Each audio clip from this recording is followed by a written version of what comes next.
is that, we have to look at this comprehensively, and we have to look at this from the standpoint of making long-term investments in our children.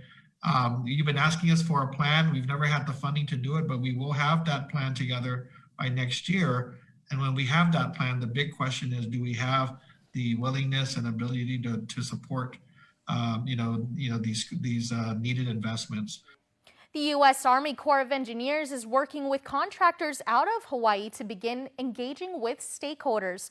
Fernandez says in 2013, USAE conducted a report that identified there were $90 million in deferred maintenance that have become reoccurring repairs for the department. It can't just be one-time investments because, maintenance is required every year. And when we're talking about, repairing a broken pipe, it's one thing. But when you're talking about the need to, retrofit a school that's 50 years old so that it can handle technology, the electrical load for, what our kids demand today, just upgrading it for today's needs, that's a much bigger investment. The target date of completion for the school facility master plan is November 21st, 2021. Keeping conversations alive on returning to face-to-face instruction, private and charter schools advocate for the reopening. Since the start of the calendar school year, Harvest Christian Academy Administrator Jeremy Zychek has voiced his concerns with students being distant from educators and has since asked Adelup to provide the choice of instruction methods to families. We just continue. We continue to push and advocate, and now might be coming the right time as the numbers come down, and hopefully there's some sort of saturation in our community. But education is very, very important. We've said that from the beginning. Obviously, COVID is very, very critical as well. We want to be able to handle health implications and deal with them effectively, but also we need to invest in kids because it's been a significant amount of time since they've been in school.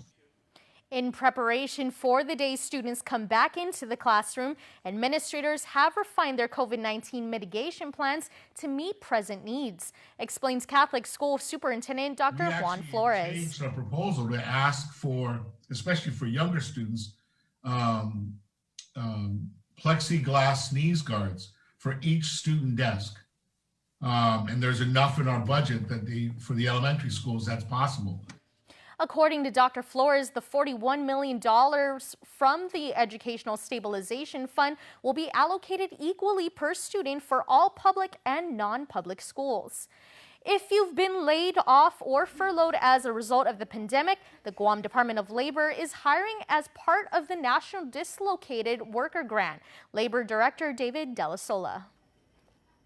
We're still trying to get, I know the contact tracers for public health.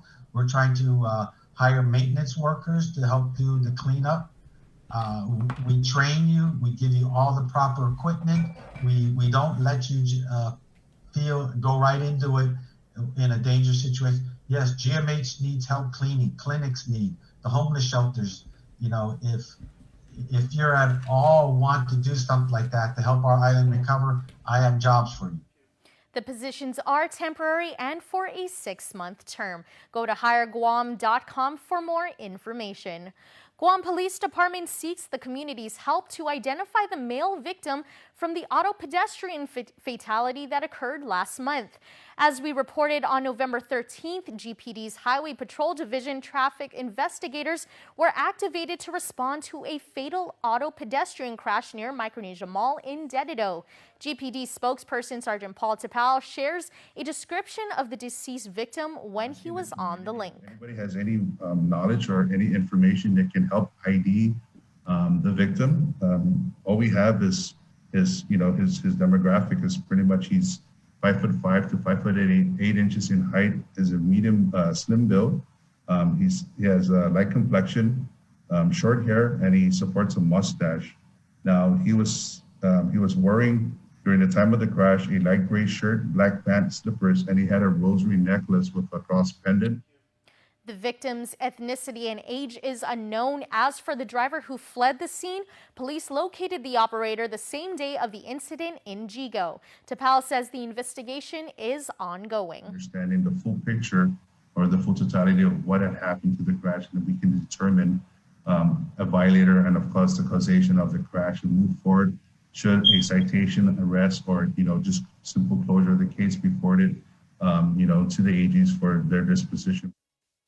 If anyone is missing a loved one or can help identify the male victim, contact GPD Dispatch at 472-8911 or 475-8615 or 57.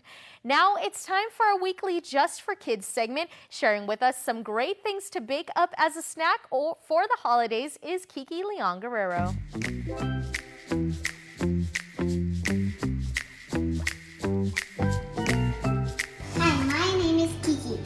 I'm going to be showing you guys how to make rolled up pigs in a blanket, which are basically sausage rolled in bread. So you can place the sausages in, like you have to flatten it out first and then roll it up once the sausages are done. First you have to flatten one out. So first you have to put it right in the center. Then you have to roll it like this. And then you have to squeeze it, roll it. Now I'm going to show you guys how to make cheese bread. First you have to break your cheese in half, or you can fold it. I choose to break mine in half. And then you can put the cheese on. And then I have some sugar in here, and I am just going to get a pinch of sugar and just do that. Now you have to roll it up. And then when you're done rolling it, you can kind of form it into this, which is a pretzel. That's how you make cheese bread and rolled up pigs in a blanket. Thank you for baking with Kiki. I hope you have a nice day and be safe.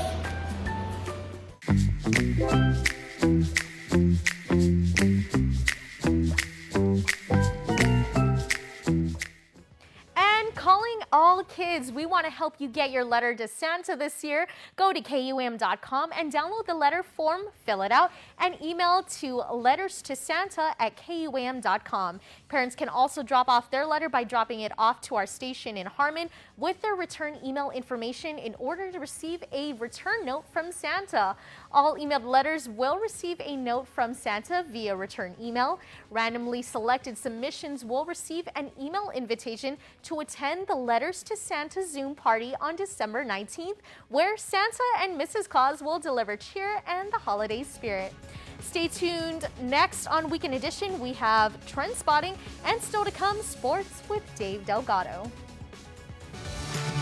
Get up-to-the-minute news, plus access to alerts, streaming radio, promotions, and more on your mobile device by downloading the KUAM News mobile app, available at the App Store now.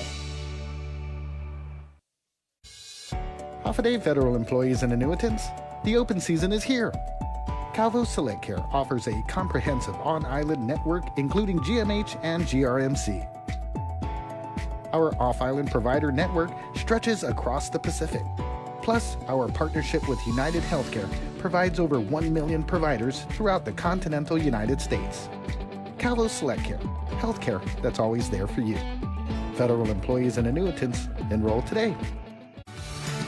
Get up-to-the-minute news, plus access to alerts, streaming radio, promotions, and more on your mobile device by downloading the KUAM News mobile app, available at the App Store now. Local Music Mashup. For the first 3 Thursdays of every month, sit back, relax, and vibe out as we showcase Guam's local talent through their video submissions. Tune in for Local Music Mashup on KUAM TV8 at 6:30 p.m. and TV11 at 7:30 p.m. Or catch it on KUAM digital platforms. You're not going to want to miss this. Local Music Mashup is brought to you by Burger King. Be your way. Haapavei Guam and throughout the world. Now, our island may still be in PCOR 1, but thankfully that's not all we're talking about on this trend spotting. The police were busy this week, and we also kickstarted into the holiday season. I'm Tyler Matsunani, and here's your trend spotting report.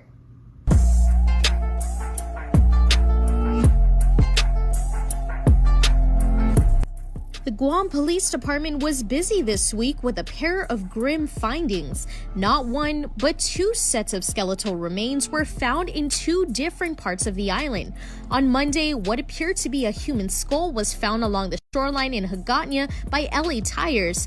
A photo of the skull revealed it was nestled in sand and dirt with dried vegetation strewed on top of it and around it.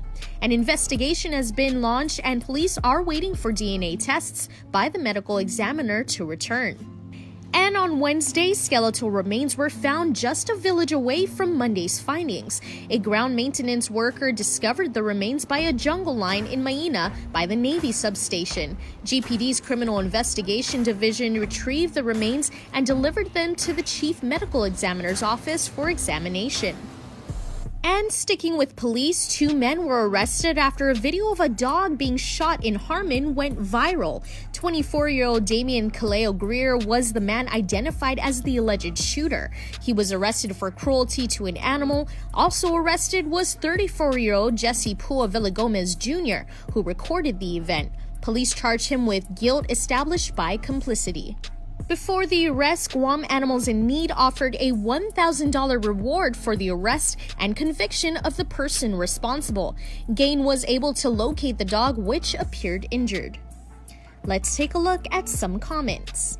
Nicholas Tyskin says, hold government accountable for failure to remove stray dog population, promotes unsanitary conditions, i.e. your neighbor's trash, diapers, ringworm, etc., and possible life at risk from mauling attacks. Shiro Longorian says they'll probably get off with a warning. No one has been convicted yet of animal cruelty because there's loopholes in the law. And Rita Guerrero simply put, fine and in prison for animal cruelty. Now, let's take a sharp turn into the holiday season. This week, you helped KUAM kick it off with Giving Tuesday. It's one of our biggest annual community service initiatives where we invite the island to help out on the Global Day of Giving. On Tuesday, many island residents strolled by the KUAM studios in Harmon for our donation drive-thru. You delivered toys and non-perishable foods in support of the Salvation Army's food bank and holiday toy distribution program. Even our island's top leaders, Governor Lou Leon Guerrero and Lieutenant Governor Josh Tenorio, made time to give their donations. So these are on my birthday. Friends and family donated non-perishable goods, and so I decided that I would donate it also. And some of these are also coming from, our cabinet members, our employees, and so forth. So we would like to just say from our generosity, I hope it helps, and I hope it lifts somebody in some way. So thank you again, KUAM Care Force, for this wonderful event today. And our KUAM Care Force kept on going. With the help of sponsors, we were able to drop off personal protective equipment and other supplies, as well as pizza, to our hardworking frontliners at our public health, GMH, and GRMC. We also made a stop at St. Dominic's to drop off some supplies for the staff at the elderly care facility. Benita Jones wrote, thank you KUAM and all the other sponsoring companies for this whole Giving Tuesday. We at GRMC truly appreciate the donations today. And Kenneth Paulino said, awesome job. Thanks, guys. We've got a few ways to safely share the holidays with us at KUAM, and it starts with making spirits bright. This is your opportunity to send and share your photos of your Christmas and holiday decorations, and we'll feature it over the weekends. Send those pics by direct message on our Facebook or Instagram pages.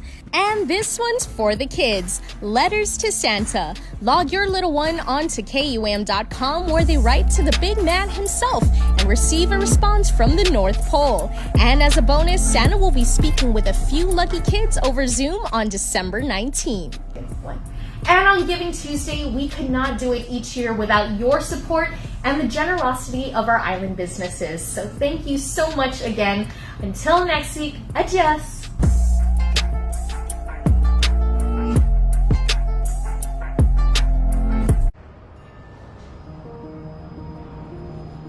It makes my myself and it makes my team members very proud to work for an organization that has been on island for many years with its focus on reliability, dependability, and commitment to the communities that they operate in.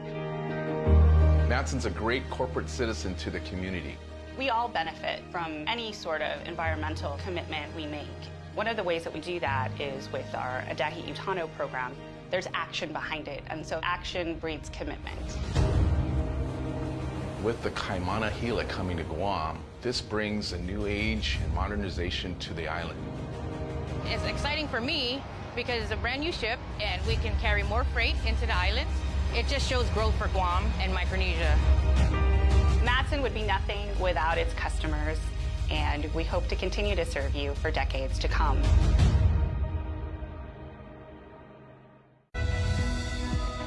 We are still in this together. At KUAM, we're working harder than ever to bring you the very latest in coronavirus news. Our jobs as first informers,